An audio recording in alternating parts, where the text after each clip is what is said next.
I'm in Bengal covering the assembly election. Phase 1 is over. Phase 2 is just in a few days on the 29th of April. Now, I'm at a spot where the history of India took a sharp, decisive turn. This is Palashi, or Plassey, as the British called it. This is the monument commemorating the Battle of 1757. It was here that the young Nawab, Sirajud-Daulah, was betrayed by his own, handing the keys of Bengal and eventually all of India to Robert Clive and the East India Company.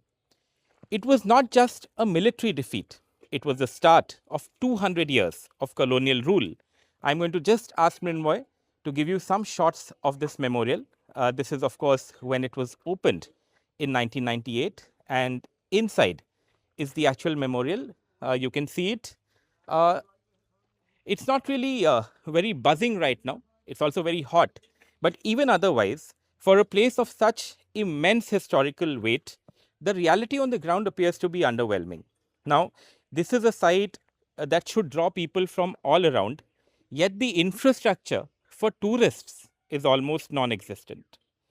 I mean, it does make you wonder that if we don't preserve such sites, then how are we guarding the history that we have actually inherited? This is the second part of the Palashi Memorial, and before I show you what this is, I'd just like to point out that this is literally in the middle of fields, and the only saving grace perhaps is that there is a concrete road that's just been laid to this spot, and this entire area has been whitewashed, painted. But let me just show you what this is. This is where the key people in Nawab Sirajuddaullah's army actually fell. Bakshi Mir Madan, Bahadur Ali Khan, Nawaz Singh Hazari. All of them fell here on the 23rd of June 1757, as this plaque says. But history is not just about the past here. As I travel through Bengal for the assembly election, the echoes of Palashi feel surprisingly modern. We are in the middle of a high-stakes political battle. Phase 1 is over. Phase 2 is just days away. Once again, the battle for Bengal is being fought with fierce rhetoric. We hear talk of outsiders versus insiders, of betrayal, of loyalty, themes that have defined the soil since 1757. Back then, the common person's fate was decided by shifting loyalties of the powerful. Today, the power has shifted to the voter. As the heat of the campaign intensifies for the final stretch, and as political titans clash, I think the big question that needs to be asked and needs to be debated on perhaps is whether the voice of the common person is being heard in the middle of this intense political campaign in Bengal.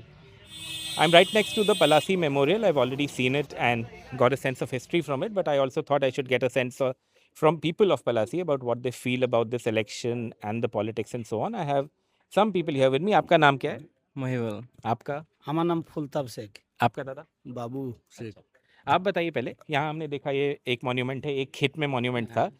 Tourist के लिए यहाँ कोई infrastructure है कि नहीं? वो तो ज़्यादा तो नहीं है, वो होना चाहिए था।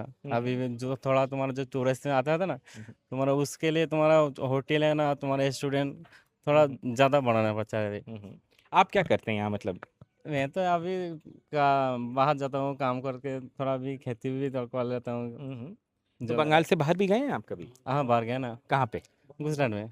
गुजरात? हाँ। क्या काम करते थे वहाँ? वो तो सिलाई में काम करता हूँ। सिलाई? कहाँ, सूरत में? सूरत में। सूरत में। कितना साल आपने बाहर काम किया? बाहर तो अभी 8 साल हो गया। 8 साल? हाँ। अभी क्या उम्र है आपका? अभी तो 26 होगा। तो मतलब आप 18 साल की उम्र से बाहर जा रहे हैं। हाँ। तो इधर उतना काम नहीं है क्या? यहाँ पे तो नहीं है, इतना काम नहीं है, तो इसलिए तो बाहर जाता हूँ। अभी लेकिन काम के ऊपर बहुत बात चल रहा है। बीजेपी बोलता है हम यंग लोग को काम देगा, टीएमसी भी बोलता है यंग लोग को काम हम दे रहा है और देगा। आपको किसका बात पे विश्वास है? देगा तो भी तो विश्वास होगा, तो नहीं देगा तो कैसे विश्वास होगा? उल्टा यहाँ क्या कोई पहले मिल था, आप बता रहे थे? চলে এলে গরিব আদমি খেটে খেতে আমরা পারবো, গরিব মানুষ সমাজে বহুত মানুষ কর্মী খেটে খেতে পারবে, বিদেশে যাবে না তাহারা, এই দেশেই খেটে খাবে। কত মানুষ যুবক ছেলে চাকরি পাবে মেল কোম্পানিতে, খেটে খাওয়াটা আমাদের একটু ভালো হবে, এটাই আমি বলতে চাই। आपके टाइम में कभी ये मिल चालू था क्या? হ্যাঁ, চালু থাকেগা। कब? মোটামুটি 100 বছর আগে থেকে চলে ML.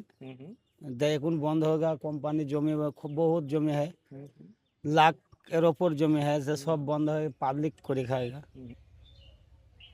This is the sugar mill that the locals were just talking about, and I thought I should just come and see what the situation here is. Now, this is the Plassey Sugar Mill. It used to be one of the biggest sugar mills in the area. And of course, it was a private concern. It shut down in 2017 over financial constraints. And since then, there have been plans to revive it, but that have not managed to take off. There were about 3,500 farmers who actually used to benefit from the sugar mill. They used to cultivate sugarcane on approximately 1,200 hectares of land. Now, obviously, they've had to diversify to other crops like paddy, jute, mustard, vegetables. In 2024, there was a plan that the state government also discussed to revive this, but till now, nothing has happened. And perhaps the closure of industries is a tricky political topic here in Bengal. As we've seen with Singur, Nandigram, there have been agitations over industries. Those have led to people pulling out of projects and so on. In this case, of course, this is a sugar mill, but a big one that is closed. So one does hope that there will be some effort to also, maybe revive this, some effort at industrialization. There is, of course, a lot of political rhetoric that goes on. The TMC says that there is an attempt to bring industries to Bengal and that there are many that are thriving also. The BJP says that it is because of Mamta and the TMC that industries and industrialists are leaving Bengal. So politics aside, one does hope that if infrastructure like this can actually be put to use, that will help the people of Bengal in a big way.